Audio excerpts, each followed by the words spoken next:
इंदौर के सराफा बाजार से एक ऐसा मामला सामने आया है जिसने पूरे शहर को स्तब्ध कर दिया। यहां सालों से लकड़ी की गाड़ी पर घिसटते हुए कथित भीख मांगने वाला दिव्यांग व्यक्ति मांगीलाल असल में करोड़ों की संपत्ति का मालिक बताया जा रहा है।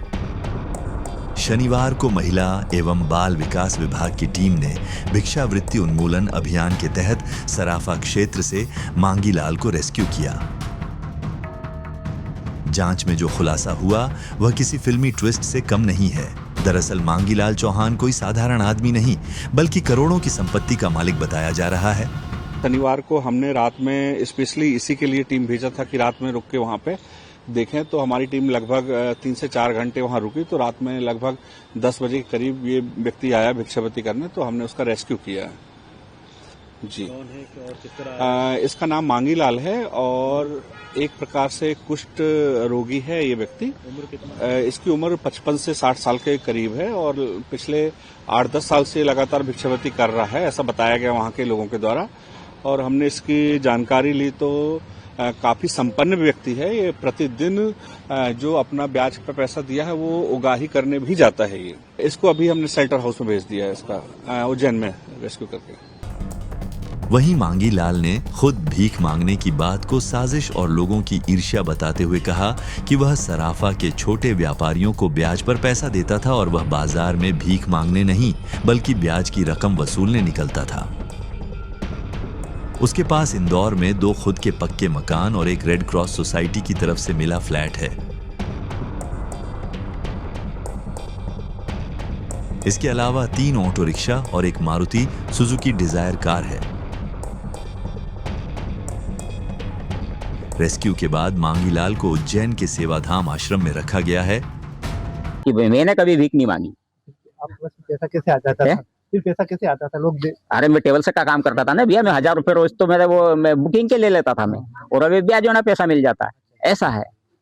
लोग वहाँ इंदौर वाले लोग तो ये भी बोलते हैं कि सराफ में आते थे तो लोग वैसे ही दे देते थे। नहीं, झूठ बोलते वो क्या, जिसको अभी आपने पैसे मांगे, आपने मांगा कि आपको 10,000 रुपए, मैं मेरी ऐसी हालत में 10 तो दूंगा नहीं, 2 दूंगा, तो वो क्या जलन के मारे इन लोग करते हैं ऐसा कि जिसको नहीं दिया पैसा तो वो बोलते कि वही लोगों ने वो छपवाया मेरा, ऐसा ही है। ऐसा एक मांग लिया था मेरे से 50,000 रुपए, मैंने नहीं दिए। ऐसे बहुत सारे मांगते कि हमको भी दे दो, तो भैया मैंने 2,000 रुपए ले ले, 2,000 रुपए देता हूँ और बेच के दे देना पैसे हाथ के हाथ।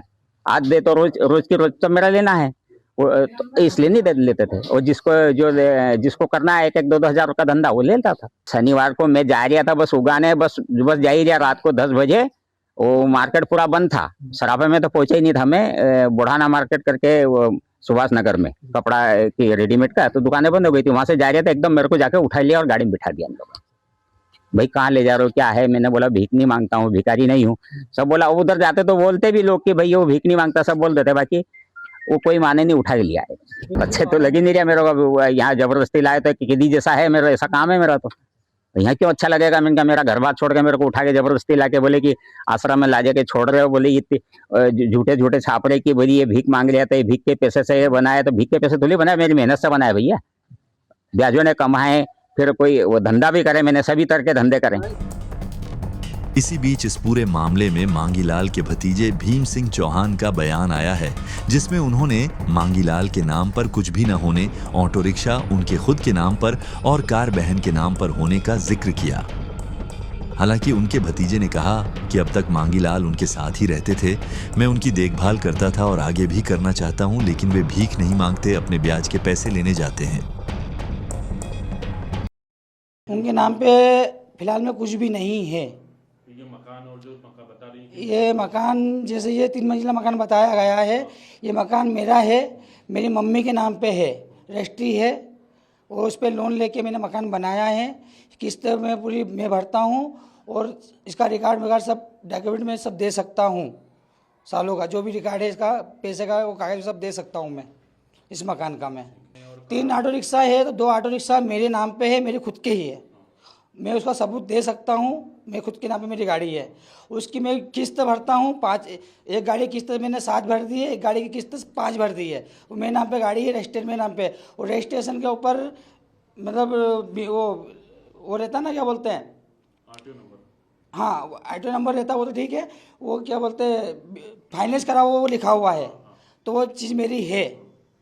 दूसरी बात, कार मेरी बहन की है, उसके ससुर के नाम पे गाड़ी है, और वो किस्त नहीं भर पा रहे थे तो उन्होंने मुझे गाड़ी दे दी थी कि भैया ये गाड़ी तुम किस्त में नहीं भर पाऊंगी तो तुम ये गाड़ी नीलामी में चली जाएगी, तो भैया तो गाड़ी रख ले याली, तो तू किस्त भर देना, गाड़ी तुम ही आगे जाके रख लेना, तेरी इच्छा हो तो आगे जाके पैसे मुझे दे देना, नहीं तो कोई बात नहीं। उनकी सेवा मैं करता हूँ, मेरे साथ में रहते हैं।